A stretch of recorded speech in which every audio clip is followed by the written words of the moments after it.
அவர் நீதியும் நியாயத்தையும் நிலைப்படுத்துற வரைக்கும் டயர்டாகவே மாட்டாராம் பூமியில. This is the quality of Jesus. இன்னைக்கு ஒருவேளை சூழ்நிலைகள்னால பாதிக்கப்பட்டு கைவிடப்பட்டு வேதனைப்பட்டு இந்த இடத்துல உட்கார்ந்துருப்பீங்கன்னா நான் சொல்லுவேன், இயேசுவுக்கு நடந்த அநீதியை விட இன்னைக்கு யாருக்குமே நடந்திருக்க முடியாது. அவர் அத்தனை பேருக்கும் நன்மை செய்கிறவராய் சுற்றி இருந்தார். அத்தனை பேரும் அவருக்கு தீமை தான் செஞ்சாங்க. எல்லாருக்கும் நன்மை செஞ்சார். கல்லெறியறான், தூஷிக்கிறான், அவமானப்படுத்துறான், அவரை தண்டனைக்கு ஒப்பு கொடுக்குறான், சிலுவையில் அறைய சொல்றான், மரணத்திற்கு ஏதுவான சென்டென்ஸை கொடுக்குறான், வாரினால அடிக்கிறான், முள்முடி வச்சு இது பண்றான், காரி துப்புறான், அவதூறான வார்த்தைகளை பேசுறான், மேல சிலுவையில தொங்கிட்டு இருக்கும் போது நீ தேவகுமாரனா இருந்தா கீழே குதிச்சு பாருன்னு ஏளனம் பண்றான். இதை விட ஏதாவது அநீதி நமக்கு நடந்திருக்குமா?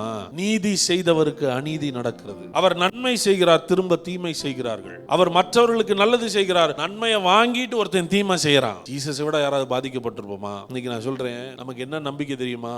அத்தனை நன்மை செய்தவருக்கு அநீதி இந்த உலகம் செய்தாலும் இன்றைக்கும் அவர் உங்களுக்கு நீதி செய்ய வல்லவராய் இருக்கிறார்.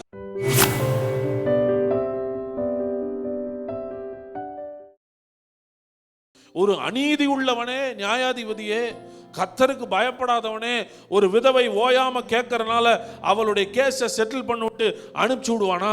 நீதி உள்ள நியாயாதிபதிகிட்ட ஜெபம் பண்ணிட்டு நீ ஏன் கவலைப்பட்டு இருக்கிற? சோர்ந்து போகாதன்றாரு. இன்னைக்கு ஆண்டவர் கொடுக்கிற வார்த்தை, சீக்கிரத்தில் நியாயம் செய்வார்ன்றதை விட சோர்ந்து போகாம இரு, உனக்கு ஒரு அற்புதம் நடக்கும்.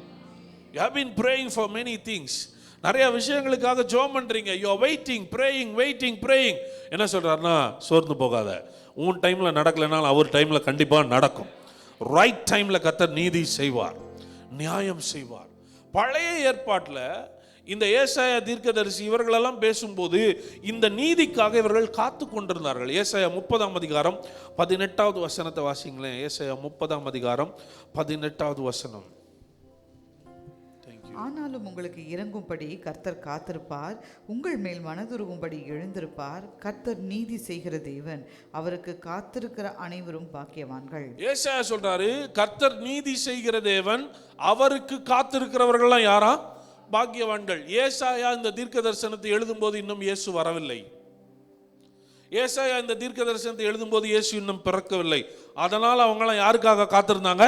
நீதி செய்கிறவருக்காக காத்திருந்தாங்க. இன்னைக்கு நீங்களும் நானும் காத்திருக்க வேண்டாம். ஏன்னா நீதி செய்கிறவர் 2000 வருஷத்துக்கு முன்னாடியே வந்துட்டார். 2000 வருஷத்துக்கு முன்னாடியே நீதி நியாயம் செய்கிற நியாயாதிபதி ராஜாதி ராஜாவாகி இயேசு இந்த பூமிக்கு வந்ததுனால இன்னைக்கு நீங்களும் நானும் காத்திருக்க வேண்டியதில்லை.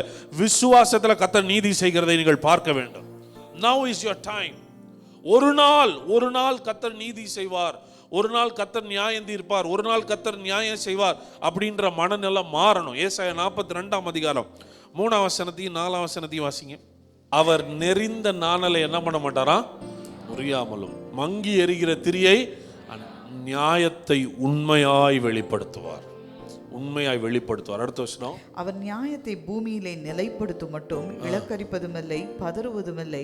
அவருடைய வேதத்துக்கு தீவுகள் காத்திருக்கும். அவர் நியாயத்தை எங்க நிலைப்படுத்தும் மட்டும்? அம்மாட்கள் பரலோகத்துக்கு போய் நீதி செய்வார், பூமியில கர்த்தர் நீதி செய்வார். பூமியில நீதி செய்வார். வெயிட் பூமியில நீதி செய்வார். பூமியிலே நிலைப்படுத்தும் மட்டும் இலக்கரிப்பதும் இல்லை, பதறுவதும் இல்லை. அவருடைய வேதத்திற்கு தீவுகள் என்ன பண்ணுமா? அவர் நீதியும் நியாயத்தையும் நிலைப்படுத்துற வரைக்கும் டயர்டாகவே மாட்டாராம் பூமியில. This is the quality of Jesus. இன்னைக்கு ஒருவேளை சூழ்நிலைகள்னால பாதிக்கப்பட்டு கைவிடப்பட்டு வேதனைப்பட்டு இந்த இடத்துல உட்கார்ந்துருப்பீங்கன்னா நான் சொல்லுவேன், இயேசுவுக்கு நடந்த அநீதியை விட இன்னைக்கு யாருக்குமே நடந்திருக்க முடியாது. இயேசுவுக்கு நடந்த அநீதி, அவர் அத்தனை பேருக்கும் நன்மை செய்கிறவராய் சுற்றி இருந்தார். அத்தனை பேரும் அவருக்கு தீமை தான் செஞ்சாங்க. எல்லாருக்கும் நன்மை செஞ்சார். அவர் ஒருத்தருக்கும் தீமை நினைக்கவே இல்லை. எல்லாருக்கும் நன்மை செஞ்சு 3.5 வருஷம் அத்தனை பேரை சுகமாக்கி வாழ வச்சு அற்புதங்களை செய்து தேவனை காண்பித்து இருந்த ஒரு தேவகுமாரனுக்கு என்ன செஞ்சாங்கன்னா அநீதி. கல்லெறியறான், தூஷிக்கிறான், அவமானப்படுத்துகிறான், அவரை தண்டனைக்கு ஒப்பு கொடுக்குறான், சிலுவையில் அறைய சொல்கிறான், மரணத்திற்கு ஏதுவான சென்டென்ஸை கொடுக்குறான், அடிக்கிறான், வாரினால அடிக்கிறான், முள்முடி வச்சு இது பண்ணுறான், காரி துப்புறான், அவதூறான வார்த்தைகளை பேசுகிறான், மேலே சிலுவையில் தொங்கிட்டு இருக்கும்போது நீ தேவகுமாரனா இருந்தால் கீழே குதிச்சு பாருன்னு ஏளனம் பண்ணுறான். இதை விட ஏதாவது அநீதி நமக்கு நடந்திருக்குமா? நீதி செய்தவருக்கு அநீதி நடக்கிறது. அவர் நன்மை செய்கிறார், திரும்ப தீமை செய்கிறார்கள். அவர் மற்றவர்களுக்கு நல்லது செய்கிறார், நன்மையை வாங்கிட்டு ஒருத்தன் தீமை செய்கிறான். ஜீசஸை விட யாராவது பாதிக்கப்பட்டிருப்போமா? இன்னைக்கு நான் சொல்கிறேன், நமக்கு என்ன நம்பிக்கை தெரியுமா? அந்த இயேசுவை நோக்கி பாருங்க.